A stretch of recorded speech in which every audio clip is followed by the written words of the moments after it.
Okay, so this is from yesterday, which is August 10th, 2024, an RCQ at Wild Things Games in Salem. They stream tables 1 and 2 there, all the rounds.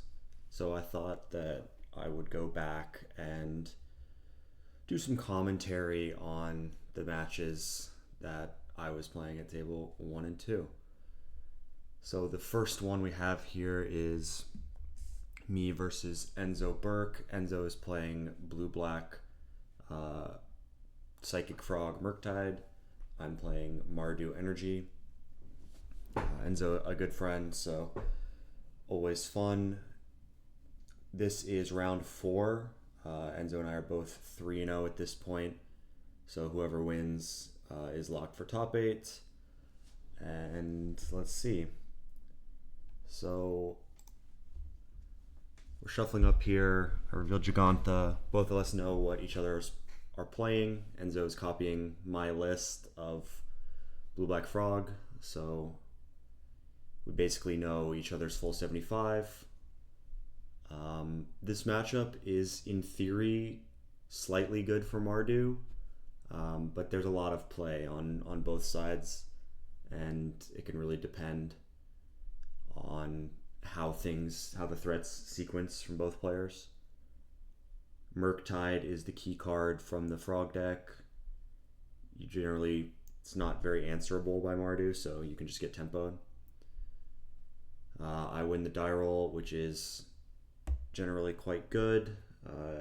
Means my 1-drops are going to come down under the counter magic, and it sort of puts the Frog player in a bind.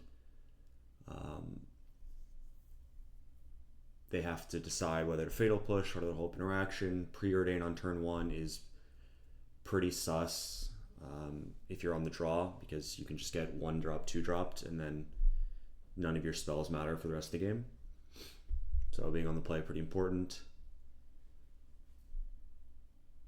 Unfortunately, the camera does not capture hands here, but I think I quickly keep. I believe Enzo keeps as well. We can see his hand. He's an Archmage's Charm and a Frog and some other cards.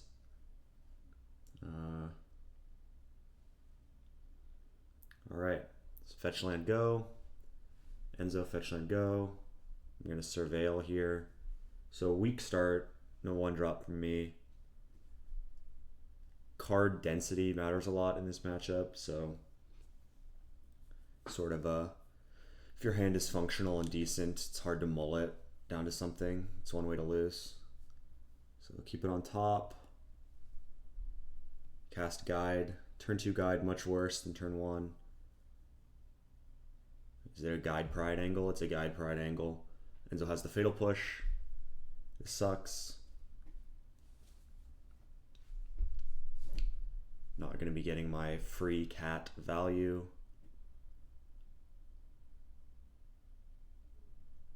But we have a resolved Ocelot Pride, which is not bad. The Guide of Souls is worth more. It's the best 1-drop in the Mardu deck. So getting that off the battlefield. The turn 1 Fatal Push is huge from the Frog side. Enzo hand is double Frog. We see Preordain come down, bottom both. Are we drawing land? We are drawing land. So classic 1-lander, Preordain, find it, God bless. Get in there, take 1. I'm going to make a cat in the end step. The Ocelot Pride is okay. It does die to Bowmasters, so it's hard to...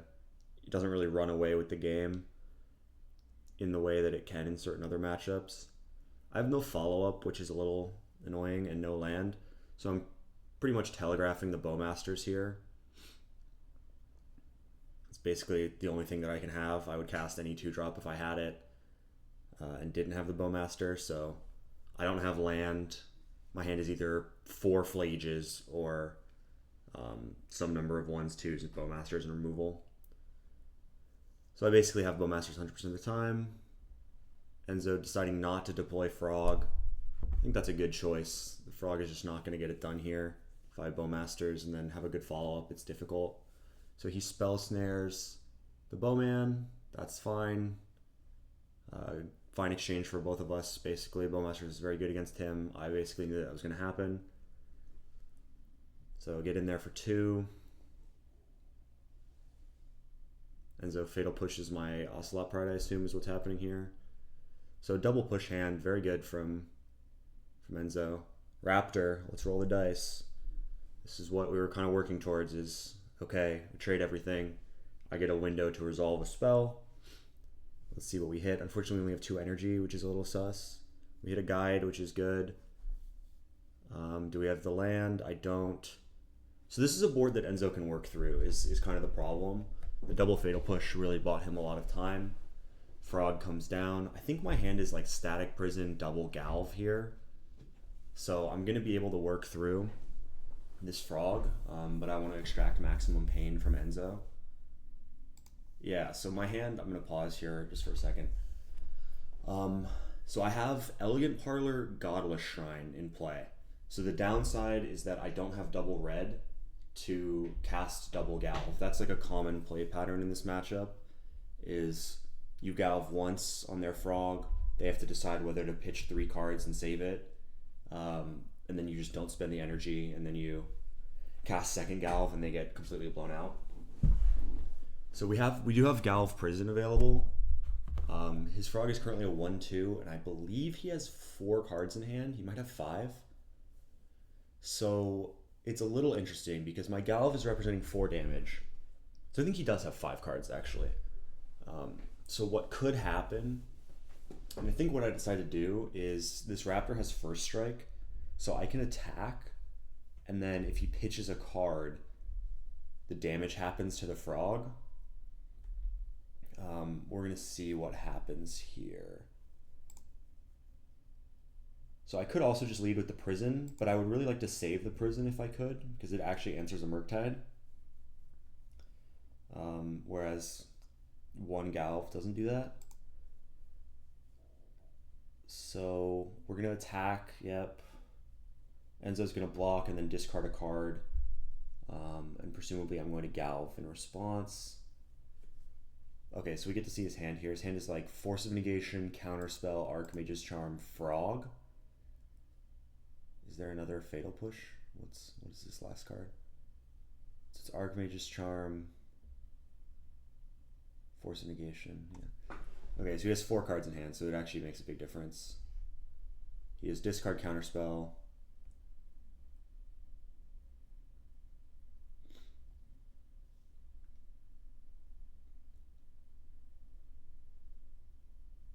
So I am going to get punished by the Force of Negation here, kind of, because I only have the 1 red up.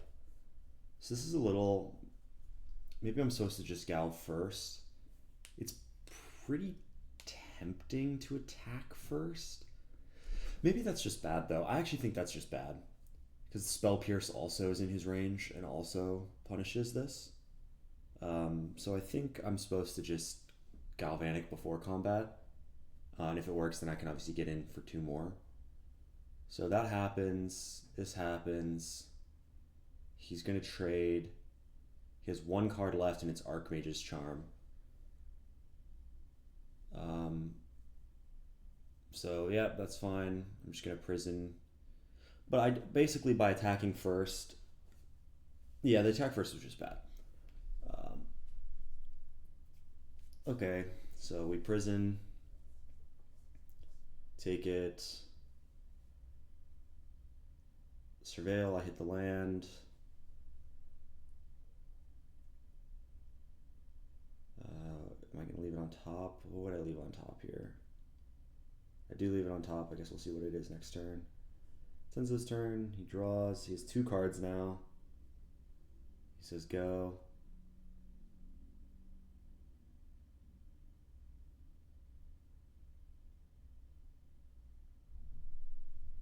So I come in, he takes it.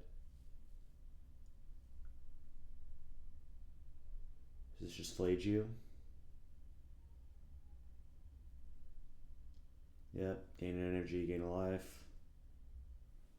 Plan is to escape it next turn. I do have the 4th land. So he says take the charm and it'll sack. That's fine. So he gets to get in for a card here. Oh, but I have the 2nd Galv now. Yeah, so I have the last Galv. This is deal 6. He does not have a counterspell. His hand is Fatal Push Land, I think.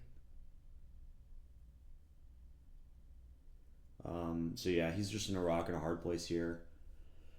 The Flage is coming next turn. His Frog is answered. No Murktide. Murktide wouldn't even be good enough here. Kind of a classic way this could play out. Had the removal, didn't stick it. That's it. I did not play that particularly well, I think, but game 1 especially, the matchup is just in a good spot for me. Let's see what we got here. So game 2 gets worse. Enzo has 2 Cling to Dust. He's on the play now, which makes a big difference. He has access to Toxic Deluge in the main deck. And now another one post board. So we see turn 1 Guide from me, turn 1 Surveil from Enzo. So this puts it less likely that he has Fatal Push. It could also be Fatal Push with a 1 land, and he just needs to look at second mana source. But pretty big. Oh, he bins the Fatal Push. Okay, so he has a removal for sure. Preordain, or I guess he could be really stuck on land, but if he already had the Preordain, I would probably keep the push. It's pretty close. This does actually kind of make me think he might have Deluge a little bit, because that's another reasonable thing, is you could bin the removal if you have the Deluge and just try to hit your 3rd land drop and clean everything up with that. That's pretty reasonable. But so I'm on 1 land here so far. This attack is free. It's not free later, but we'll see that come up. So land go, Bowmaster's telegraphed.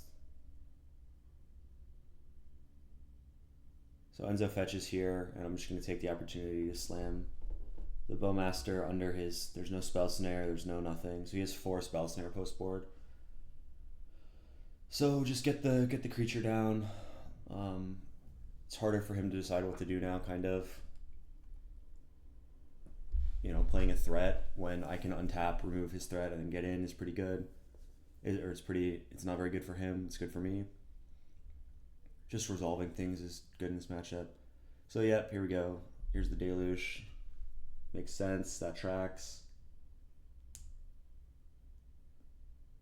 So now this is kind of stabilized, and it's probably good for him. He has cards in hand. He has mana deployed. We see that he has the Spell Bomb to answer my Flage eventually. He has the Frog as a threat. He has the counter magic. This exchange generally is good for Enzo, I think. On my side, let's see if I have a proactive play. I don't have anything amazing. I just have Flage. So it would have been nice to go 1-drop, 1-drop, or 1-drop, 2-drop there. Even just 2-drop, to be honest. Flage U is it's fairly weak. It threatens escape next turn, but with only 5 cards in the graveyard, it just gets answered by counterspell. So Enzo pass, no play, or he has shock. Shock, no play? Shock, no play is so strong here. Okay, no, it's Frog plus counterspell. Oh, Murktide plus counter is even better. So let's see how big this is. Oh, and I remember. So this game, my hand, I have 4 cards in hand here. So, but they're actually just 4 lands. I think I have both the plains and the mountain. So I have no moves at this point. You know, I only have 4 cards in my graveyard. I can make my 4th land drop with the basic, but I can't put the 5th card in without giving him a window to spell bomb. So I just have a Johnny and hope. It's basically over at this point for me. If I had 4 spells or 3 spells, then I could have moves. But yep, push a Johnny. I have a Cat Warrior against a 6/6 flyer. It's just not going to get it done. So yeah, basically I draw like 2 more lands and then just lose here. Another Johnny, but these are all completely irrelevant. No relevant spells. So we go to game 3. This game I think I misplayed pretty badly, but we'll see. So turn one guide, but my best opener. Maybe Thoughtseize You is my best opener actually, but this one's pretty good as well. Thoughtseize can play later. The guide is much better on turn one. So he has Inquisition me. We're going to see my hand is Bowmaster, Land, Bombardments, Flage, and another card. I don't remember what the other card is. He takes the Bowmaster. That makes sense. I assume I don't have another 2-drop that's good. I draw a card. Survey. So my follow-up play is Surveil, so that's not amazing. It's always kind of a risky thing, you know, you try to get the guide down on turn one, even if it compromises your mana, because your chance to high roll the untapped land is so good if you have the 2-drop. Attack, get in for 1, say go, so I have nothing. I surveilled land to the graveyard there, so that kind of makes sense. I don't have very much gas in my hand. I can function on 2 lands, and I'll draw another one eventually. Like if I draw all spells, it's fine. If I draw a couple lands, it's fine. If I draw one more land, it's fine. But if I draw 2 lands, then it's quite bad. So I have the push for his frog. It dies. That's good for me. Get in for 1, but I have no follow-up, right? Is that basically what happens? Yeah. So this is just amazing for Enzo. His hand is quite good too. It's double Bowmaster, sub, Scolding, Murktide. Yeah. I'm just gonna get obliterated here, I think. This is really where it goes wrong. This attack is just horrible. It was free for the first 2, but here the Bowmasters is too brutal. There's just not. It's not worth the 1 damage. It's not even close. It's just bad. So I'm gonna leave him with the orc. We have a brief communication about which one is alive. I say you'll lose the tokens that you don't have a 5th card in your graveyard for Murktide. I'm not drawing cards, so it doesn't matter. What do I have? Bombardments, yeah, it's just so doomed. You could maybe even side out Bombardments in this matchup. It actually doesn't really accomplish much. I think I probably should just side out Bombardments. Although I don't have very many cards to bring in, so that's tough. But yeah, at this point, we're in pretty deep trouble. Enzo has kind of all avenues covered. He has the Spell Bomb to answer any Flage. That would be one way for me to get back into the game, is trying to Flage him out. He has the Subtlety, so he's insulated against the worst possible turns. He has the Scolding. This is another Bowmaster that's coming down. Oh, it's Murktide. Yeah, now we're just in deep. So it's 3 counters. It's 2 It's 2 counters. I think it's 2 counters.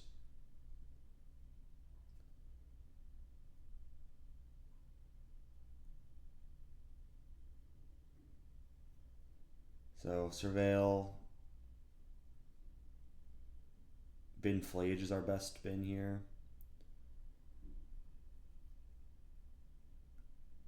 But we're pretty behind. It's going to need to be an answer to this Murktide. The Bombardments gives a little bit of reach, but I think we get to Thoughtseize Enzo and see everything. But kind of what we see is our doom here.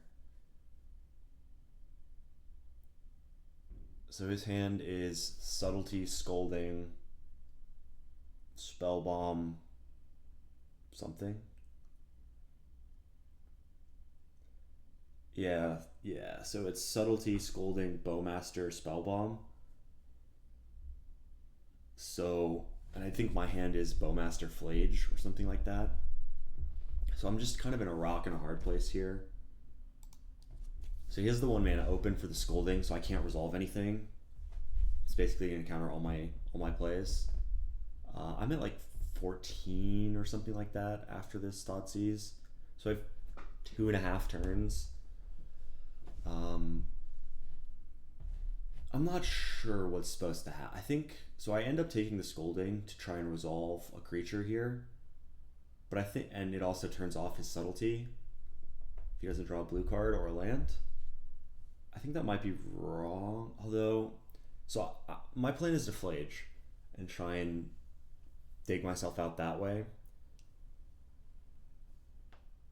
The problem is if I leave him, if I cast flage here, if I take the spell bomb and cast flage, the subtlety is just, I'm just going to be dead to that basically. Just pitch cast, attack. I have no moves. This flage actually just doesn't even do anything. You know, he can just, I'm just going to get beaten. So I decided to take the scolding and then try and work through. The plan is basically cast a creature this turn. Next turn, cast flage, sack flage, and one of the creatures to kill the Murktide. But I don't clock that he has an instant that put this Thoughtseize is actually going to put Stern Scolding in his graveyard. So I think I should take. Oh, it's close. It's close. The actual problem is that no matter what I take, I'm going to lose. But I guess I should take the spell bomb maybe. I think no matter what I take, I'm going to lose. Yeah, so the problem with this line is actually good except for the fact that the Scolding puts a card in his graveyard. So his spell bomb can now put a +1 counter on his Murktide. Now I'm just lost. Yeah, so my plan is his Bowmaster, sack target, deal 1 damage target, but he's just going to put a counter on it with the spell bomb. Spell bomb target myself. It gets a counter and I'm just lost. So I think after, let me go back to the Thoughtseize here. It feels like it's a close decision, but realistically, I think I just actually have no moves. Yeah. Maybe my hand was a mulligan. The attack was actually horrible. You know, this all stemmed from the Guide of Souls attack. That was just really, really bad. I think I could win this game if I had a guide in play. You know, he has no removal. So yeah, played sloppily, got punished. I will record further matches later. There's some more interesting games coming up.